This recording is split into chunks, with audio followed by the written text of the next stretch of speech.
এক ছিনতাইকারীর গুলিতে নিহত হয় আরেক ছিনতাইকারী। এমনই এক ঘটনা ঘটেছে গতকাল রাতে খুলনায়। দিঘুলিয়া উপজেলার পপুলার পাট কোম্পানি এলাকায় এমনই এক ঘটনা ঘটে। পুলিশ ও স্থানীয়রা জানায়, ব্যবসায়ী তৌহিদুল ইসলাম ব্যবসার কাজ শেষ করে বাড়িতে ফিরছিলেন। এমন সময় রাত ১টায় কিছু ছিনতাইকারী তার পথ রোধ করে। ছিনতাইকারীরা তার থেকে টাকা ছিনিয়ে নেওয়ার চেষ্টা করে।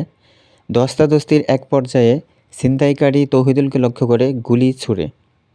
গুলিটি লক্ষ্যভ্রষ্ট হয়ে তাদেরই দলের আরেক ছিনতাইকারীর শরীরে গুলিটি বিদ্ধ হয়। ঘটনাস্থলেই ওই ছিনতাইকারী সেখানে মারা যায়।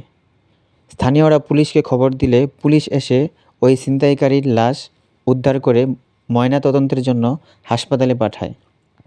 এখনও পর্যন্ত ওই ছিনতাইকারীর পরিচয় শনাক্ত করা যায়নি এবং এখনও পর্যন্ত কাউকে গ্রেফতারও করা হয়নি। পুলিশ জানায়, এই ব্যাপারে মামলা প্রক্রিয়াধীন রয়েছে।